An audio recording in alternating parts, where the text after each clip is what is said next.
EHL Frozen Finals pregame show day 5. Feels like day 100. But at this rate, it might as well be now. It's Championship Sunday, and we're back in Providence. First time we're going to give away the trophies here since 2019. And we have two great games. It's kind of unique, the matchups, right? So we're going to start with the EHLP. It's the old dogs in a way, right? It's last year's EHL matchup. With this EHLP one, though, they faced each other so many times. What's the key today? Well, a matchup, Neil, is definitely interesting. Whenever Boston and New Hampshire meet up, whenever it's the Rangers and the Avalanche, EHL or EHLP, you know you're going to get a good hockey game. That's just how it's going to go. They're the two best programs in our league, you could argue, and I think you see that reflect in their EHL clubs because both teams call up a lot of guys from their P squads. And so how fitting is it that our championship game, our first one today, it's their two P squads. Yeah. I mean, we can't be surprised by it, really, at the end of the day. I think the matchup today, anybody could win this thing. There's no favorite. When it comes to junior hockey, there's big roster turnover. Is there still revenge, though, for the EHLP Avs trying to get back at the Rangers for winning the EHL title last year, Lauren? I mean, I wasn't here last season, so I can't talk on that too much, but, like, it definitely seems like they're hungry for it this year, and, like, with a guy like Jared Packman backing them up, they've clearly all bought into him, and, like, every time they've won, they just immediately just, like, I mean, everybody hugs their goalies, but they just, like, swarm that guy, and they're just all so excited about it, and clearly the people that come with them and watch them, all the families and friends, they all love him, too. We have Mama Pac-Man with the big Pac-Man that she brings in the stands. Everyone's a big fan of that. We got it in the post-game interview the other night, so I think, obviously I can't speak on last season because I wasn't here for that, but I think they're definitely hungry for it this year. PGR is too, but I think there's just something about the Avs where they seem a little slightly extra hungry. Vinny called him a gamer, too, Yeah. in our post-game a couple days ago. Vinny Calgieri, the head coach of the Avalanche, when talking about his goaltending, Jared Packman, and he has been a gamer here in Providence. And Mitch Taylor on the other end is no slouch either, and I'm sure we'll talk about those individual matchups all throughout the day today. Who's been better?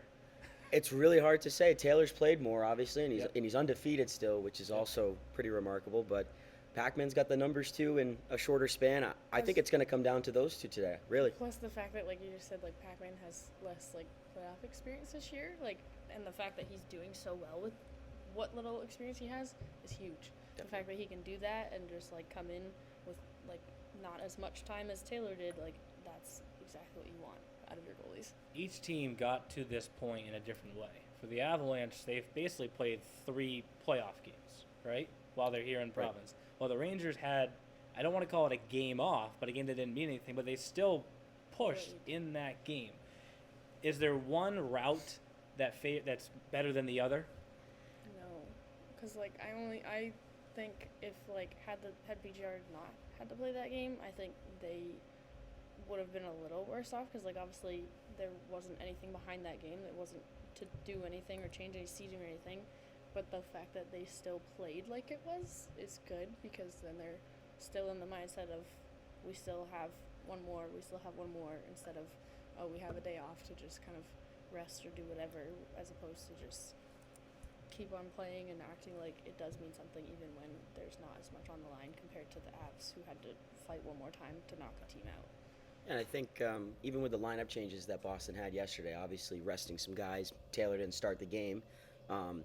I think even with the game not having much of substance, the fact that they were down 3-1 to a Little Flyers team that is young, inexperienced, trying to prove something on their last day of Providence, they were down 3-1. They come back late, force overtime. Granted, there was no winner. Game ended a 3-3 tie. Yes. But still, it's good habits that you want to form, and I'm sure Coach Grace was happy that his team at least showed a little bit of fight because that could have been a game you could have easily taken off for sure. We talked about the 2 goalies. We'd be remiss to not talk about Max Morris. Oh my How God. good has he been here? He's gross. Like a hat trick the other day, he's just like he's going off. Between him and the Brubaker-Egner line on the Avs, like they're just ridiculous.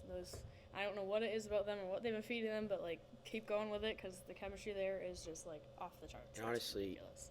if you're going to talk about Max Morris, Anthony Viola too has to be in the conversation. They've combined for 14 points in Providence together. It seems like every goal Morris has scored, Viola has picked up the assist on, whether the primary or the secondary. So those two are definitely clicking. Boston is a team that they're deep and dangerous, just like the Avalanche are. Yep. Up front, you look at these two teams, and all four lines can contribute. It's going to come down to really that one extra save today, Neil, I think. So I agree, but now I need an X factor because we talked about the obvious players. Now Right. give me a player who we haven't talked about, who may not get talked about as much for either side, who could be an X factor in today's game. Tyler Sitnikov. Okay.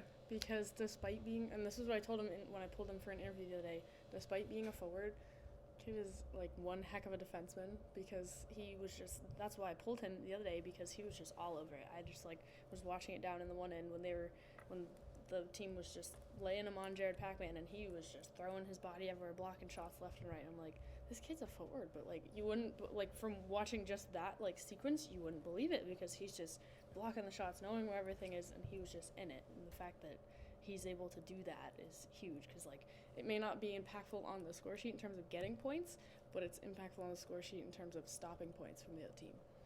I think for me, I'd have to go on Boston. I'd go with Gavin Crowley on defense. Yep. I think he's kind of guy that he doesn't pick up a ton of points either. He does have a goal here in Providence, but he's more of that stay-at-home presence, that rugged presence back there.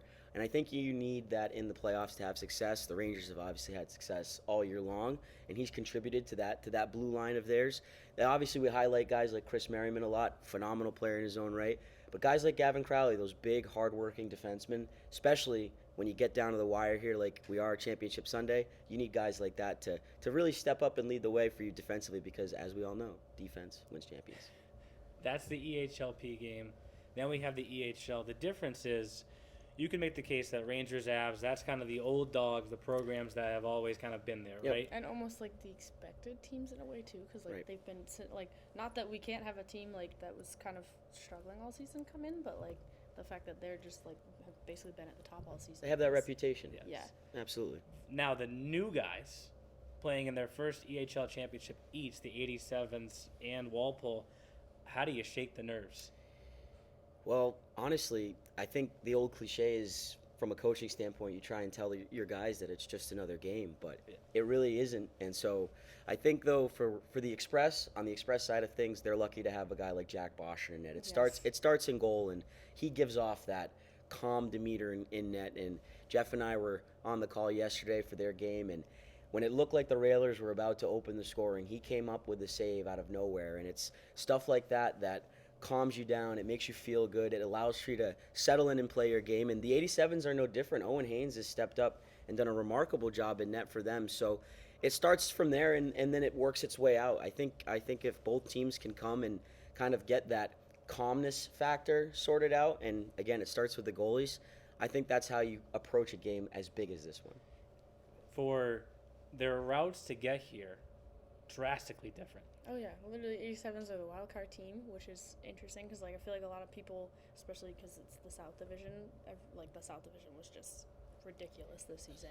But the fact that they got pushed to the wildcard game kind of, I think, shocked people and honestly shocked them a little bit because they weren't expecting for that to really happen. Not like in a cocky way, but more of like a we feel good about this way. And for them to be there, they were just like a little bit shocked by that. But the fact that they're here now and we're able to push past everybody is huge. But then it's like on the other hand too, you have the Express, and it's like, and it's, they kind of came out of nowhere too. And like I feel like some people take that the wrong way, but like they came out of nowhere in a good way and like surprised a lot of people because they didn't have the hottest like start per se, and like they had some moments where they struggled this season, but then playoffs came around and they're just like, we are going to be the team to beat, and just like kept rolling. And with a guy like Boschert, you talk about nerves, if you just focus on him during games, doesn't look nervous at all. Kid looks like he's just doing whatever he does like he normally would, and like doesn't look like anything's phasing him.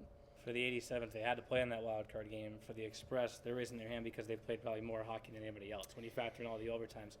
Oh yeah. Are we tired right now, or is it just adrenaline at this point because it's a championship game? A little bit of both. Yeah, It just I depends definitely on would agree. which part you decide to play off of. Because, like, if you play off of the tiredness, you're going to look tired, you're going to feel tired, and it's not going to be good. But if you play off of the excitement of, oh my God, we're finally here, like, this is it, then you're probably going to do a little better. It'll be interesting to see how far that gets you, though, of course, because it does with every peak. There's a drop, and so I think it'll be interesting to see how both of these teams start. We could expect a fast, in-your-face, maybe 10 minutes to the first, but Yep. how's it going to go the rest of the way? These guys have played a ton of hockey, not just here in Providence or in the postseason, but we're talking since September, mid-September, late September. I mean, this has been a grind to get here, just to even have the right to say you're in the final two. And so now it all comes down to this. You've played 50-plus some games. Obviously, you're going to be excited, but I think in the end, the team that's able to hold on to that feeling a little bit more, a little bit longer, because by the end, both are going to be gassed. You know Yep. that. So We talked about Bosher. We can mention Matt Zdanowicz. He's been excellent. Those are obviously the big names. But let's go XFactors again for both teams. Jared Overland. Because, like, I feel like I think, if I remember correctly, I think he was, like, a bit of a later addition for them. He was. And, like, he just took off and was exactly what they needed, that little extra kick to kind of get them up a little higher. And he's been so good in this playoffs. The other day, I think he had, like, both goals in their shutout win. Like, he was just on top of it. He had his family there with him, too, which made it a little extra sweet for him. So, a player like that, like, that comes in late and, like, you don't know what to expect from them, and then they come here and they just have an absolute showing. I would say on the 87 side, Kyle Fulkerson. Yeah. He's a guy that they would like to get going here today for sure. He did pick up a goal in their last game, his Yep. first here in the Frozen Finals, and he scored some big goals for them in the postseason. Lauren mentioned they were in that wildcard game against the Chiefs, went into overtime. He got the winner, Yep. and so he's definitely a player who can step up in big moments for them. They'll need him here because obviously going up against the hot goalie like Boschert, I don't know how many goals we're going to see this afternoon, Neil, honestly, because Haynes on the other end has been really good as well. On the Walpole side of things, I'm going to stick on defense as well with him. I think Dylan Kowalski, who plays with Jared Overland on that pairing, those two were both not on the team to start the season. They were mid-season acquisitions, and they formed probably one of the better defensive pairings in such a short span of time. So I'll give some love to Dylan Kowalski on that pairing with Jared Overland. Well, we've got two great games, and we're going to crown two champions today. Let's have some fun. Let's have some fun.